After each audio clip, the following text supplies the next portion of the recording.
আজকের ভিডিওটিতে আমরা আলোচনা করব আনন্দপুরের অকুস্থলে জমায়েতে নিষেধাজ্ঞা 163 ধারা জারি রাজ্যের। শুভেন্দু বললেন প্রশাসন ভয় পেয়েছে। প্লেব্যাক থেকে অবসরের পরই ফের আলোচনায় অরিজিৎ সালমান ঝগড়া। এবার কি বললেন ভাইজান?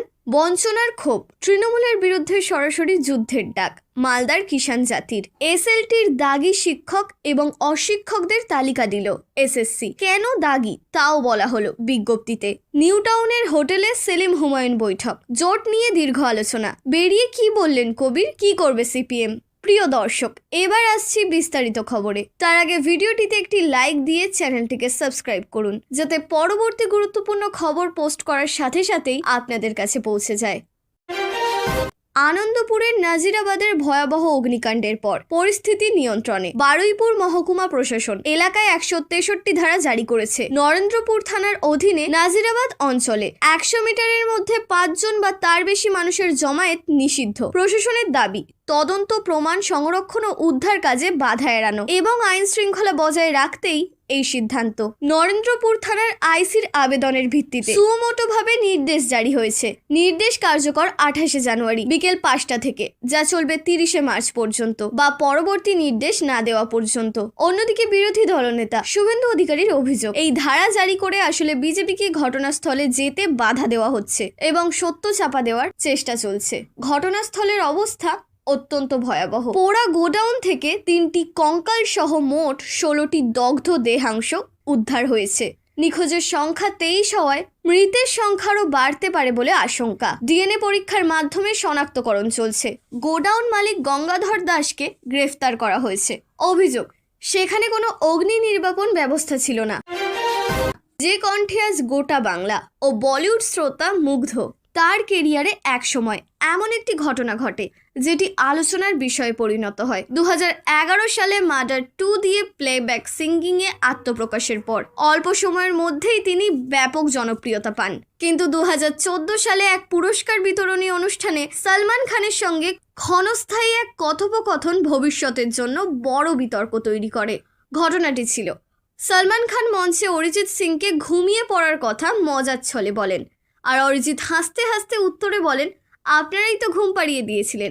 শুরুর দিকে দর্শকরা হেসেও পড়ে, কিন্তু পরে ইন্ডাস্ট্রিতে এই মন্তব্য নিয়ে গুঞ্জন শুরু হয়, যার ফলে সালমান খান 2016 সালের সুলতান ছবিতে অরিজিতের গাওয়া রোমান্টিক গান বাদ দিয়েছেন। সেই গানের পরিবর্তে রাহাত ফাতে আলী খানের গাওয়া গান ব্যবহার করা হয়, যা জল্পনার জন্ম দেয়। বিতর্কের পর অরিজিৎ সিং সোশ্যাল মিডিয়ায় ক্ষমা চান এবং বলেন তার উদ্দেশ্য সালমানকে অসম্মান করা ছিল না, যদিও পরে সেই পোস্ট তিনি মুছেও দেন। পরবর্তীতে সালমান খান একটি রিয়ালিটি শোতে বলেছেন পুরো বিষয়টি ভুল বোঝাবুঝি ছিল।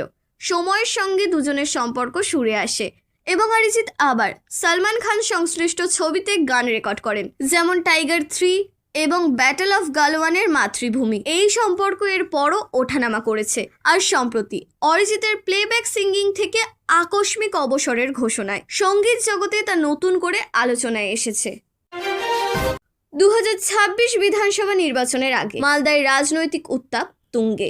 মালদা জেলা কিষাণ জাতি সেবা সমিতি তৃণমূল কংগ্রেসের বিরুদ্ধে সরাসরি লড়াইয়ের ডাক দিয়েছে। সংগঠনের অভিযোগ, জেলায় প্রায় 2,65,000 কিষাণ জাতির মানুষ থাকলেও দীর্ঘদিন ধরে এসটি শংসাপত্রের দাবি পূরণ হয়নি। সম্পাদক আশিস মণ্ডলের দাবি, তৃণমূল সরকার শুধু ভোট ব্যাংক হিসেবে ব্যবহার করেছে, কিন্তু বাস্তবে কোনো পদক্ষেপ নেয়নি। তাই আগামী নির্বাচনে তৃণমূলকে হারাতে তারা ঐক্যবদ্ধভাবে কাজ করবেন। সংগঠনের মতে মানিকচক, মোথাবেড়ি, রতুয়া ও বৈষ্ণবগড় এই 4টি বিধানসভা কেন্দ্রে কিষাণ জাতির প্রভাব উল্লেখযোগ্য। সেখানেই মূল লড়াই হবে। তৃণমূলের তরফে কৃষ্ণেন্দু নারায়ণ চৌধুরী পাল্টা বলেন, এসটি তালিকাভুক্ত করার ক্ষমতা কেন্দ্র সরকারের হাতে, রাজ্যের নয়। তাই বিজেপি সাংসদ বিধায়কদেরই দিল্লিতে উদ্যোগী হওয়া উচিত। অন্যদিকে বিজেপি নেতা নীলাঞ্জন দাস কিষাণ জাতির আন্দোলনকে সমর্থন জানিয়ে তৃণমূলের বিরুদ্ধে বঞ্চনার অভিযোগকে জোরদার করেছেন।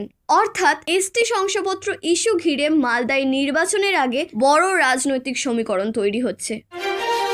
কলকাতা হাইকোর্টের নির্দেশ মেনে স্কুল সার্ভিস কমিশন 2016 সালের এসএলএসটি নিয়োগ প্রক্রিয়ার দাগি শিক্ষক ও অশিক্ষক প্রার্থীদের বিস্তারিত তালিকা প্রকাশ করেছে। আগে নাম প্রকাশ হলেও এবার কেন তাদের দাগি ধরা হয়েছে সেই কারণও ওয়েবসাইটে জানানো হয়েছে। প্রধান তথ্য, অশিক্ষিত কর্মী, ৩,৫১২ জন দাগি শিক্ষক, 1,806 জন দাগি। তালিকায় দেওয়া হয়েছে নাম, রোল নাম্বার, পদ, বাবার নাম, বয়স এবং দাগি হওয়ার নির্দিষ্ট কারণ। দাগি হিসেবে চিহ্নিত হওয়ার মূল কারণ প্যানেলের বাইরে থেকেও চাকরি করা, ওএমআর সিটের নম্বর সংক্রান্ত অসঙ্গতি, মেধা তালিকার নিচে থাকা সত্ত্বেও ওপরের স্থানে সুযোগ পাওয়া। এসএসসি বিজ্ঞপ্তিতে জানিয়েছে এই দাগি প্রার্থীদের কেউ 2025 সালের দ্বিতীয় এসএলএসটি নিয়োগ প্রক্রিয়ায় অংশ নিলে এবং নজরদারিতে ধরা পড়লে সঙ্গে সঙ্গে তাকে নিয়োগ প্রক্রিয়া থেকে বাদ দেওয়া হবে। অর্থাৎ আদালতের নির্দেশের পর নিয়োগের স্বচ্ছতা নিশ্চিত করতে কমিশন কঠোর অবস্থান নিয়েছে।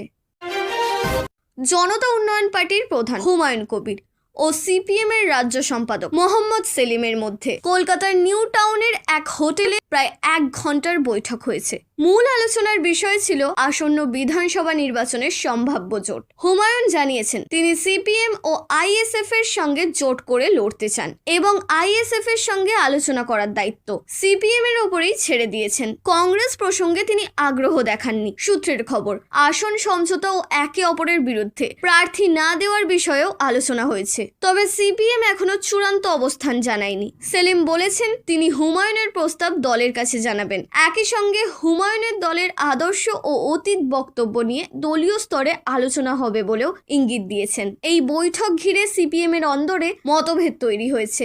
একাংশের আশঙ্কা হুমায়ুনের সঙ্গে জোট করলে বিশেষ কিছু অঞ্চলে নেতিবাচক প্রভাব পড়তে পারে। আগের আইএসএফ জোটের অভিজ্ঞতার কথাও টানা হচ্ছে, ফলে বিষয়টি এখনো প্রাথমিক আলোচনার স্তরেই রয়েছে এবং চূড়ান্ত সিদ্ধান্ত হয়নি।